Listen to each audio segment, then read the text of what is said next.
നമസ്കാരം.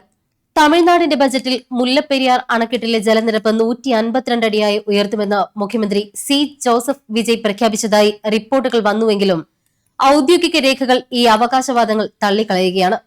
തമിഴ്നാട് ബജറ്റ് പ്രസംഗത്തിന്റെ ഔദ്യോഗിക രേഖകളും പ്രമുഖ തമിഴ് മാധ്യമങ്ങൾ പ്രസിദ്ധീകരിച്ച റിപ്പോർട്ടുകളും പരിശോധിച്ചതിൽ നിന്ന് മുല്ലപ്പെരിയാർ അണക്കെട്ടിലെ ജലനിരപ്പ് ഉയർത്തുന്നത് സംബന്ധിച്ച് യാതൊരുവിധ പ്രഖ്യാപനവും ഉണ്ടായിട്ടില്ല എന്ന് വ്യക്തമായി. ബജറ്റ് പ്രസംഗത്തിൽ കാവേരി നദിയുമായി ബന്ധപ്പെട്ട പദ്ധതികൾക്കും വിഹിതങ്ങൾക്കുമാണ് പ്രധാനമായും ഊന്നൽ നൽകിയത് എന്നും അങ്ങനെ ഒരു നിർദ്ദേശം ഉണ്ടായിരുന്നില്ല എന്നും തമിഴ്നാട്ടിലെ മാധ്യമപ്രവർത്തകരും സ്ഥിരീകരിച്ചു. മുല്ലപ്പെരിയാർ അണക്കെട്ടുമായി ബന്ധപ്പെട്ട എന്തെങ്കിലും പ്രധാന പ്രഖ്യാപനങ്ങൾ ഉണ്ടായാൽ തമിഴ്നാട്ടിൽ അതിന് വലിയ വാർത്താ പ്രാധാന്യം ലഭിക്കുമായിരുന്നുവെന്ന് നിരീക്ഷകർ ചൂണ്ടിക്കാണിക്കുന്നു. അത്തരം റിപ്പോർട്ടുകൾ ഒന്നും തന്നെ ഇല്ലാത്തത് കേരളത്തിൽ പ്രചരിച്ച അവകാശവാദത്തിന്റെ വിശ്വസനീയതയെക്കുറിച്ച് ചോദ്യങ്ങൾ ഉയർത്തുകയാണ്.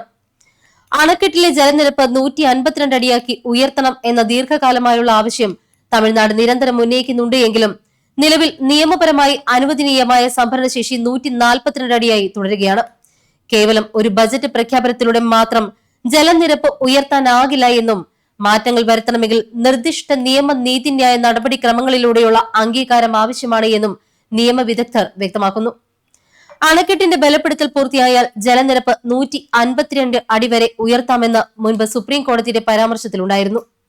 152 അടിയാക്കുക എന്നത് തമിഴ്നാടിന്റെ ദീർഘകാല ആവശ്യവുമാണ്. എന്നാൽ നിലവിൽ നിയമപരമായി അനുവദനീയമായ സംഭരണശേഷി 142 അടി മാത്രമാണ്. എന്നാൽ ഇതിനോടകം തന്നെ വൈറലായ ഈ അവകാശവാദം കേരളത്തിലെ സാമൂഹിക മാധ്യമങ്ങളിൽ വലിയ ചർച്ചകൾക്കും പ്രതിഷേധങ്ങൾക്കും വഴിവെച്ചിട്ടുണ്ട്. കേരളത്തിന്റെ ശക്തമായ പ്രതിഷേധവും നിയമ നടപടിയും തമിഴ്നാട് ബജറ്റിലെ പ്രഖ്യാപനത്തെ തുടർന്ന് കേരളത്തിൽ ഉയർന്ന ആശങ്കകളുടെ പശ്ചാത്തലത്തിൽ ജലവിഭവ വകുപ്പ് മന്ത്രി മോൻസ് ജോസഫ് സംസ്ഥാനത്തിന്റെ ശക്തമായ എതിർപ്പ് അറിയിച്ചിട്ടുണ്ട്.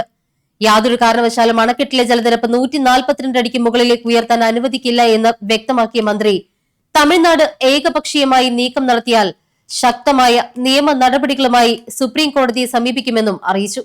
സുപ്രീം കോടതി നിർദ്ദേശങ്ങളും സുരക്ഷാ ആശങ്കയും അണക്കെട്ടിന്റെ സുരക്ഷ പരിശോധിക്കുന്നതിനായി ദേശീയ അണക്കെട്ട് സുരക്ഷാ അതോറിറ്റിയുടെ നേതൃത്വത്തിൽ സമഗ്രമായ പരിശോധനകൾ നടത്തണമെന്ന് കേരളം മുൻപും ആവശ്യപ്പെട്ടിരുന്നു.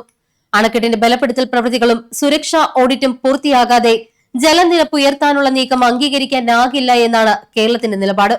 കേരളത്തിന് സുരക്ഷ, തമിഴ്നാടിന് വെള്ളം എന്ന പ്രഖ്യാപിത നിലപാടിൽ മാറ്റമില്ല എന്ന് വ്യക്തമാക്കിയ സർക്കാർ പുതിയ അണക്കെട്ട് നിർമ്മിക്കുക മാത്രമാണ് കുട്ടനാടൻ ഇടുക്കി മേഖലയിലെ ജനങ്ങളുടെ സുരക്ഷ ഉറപ്പാക്കാനുള്ള ശാശ്വതമായ പരിഹാരമെന്നും ആവർത്തിച്ചു.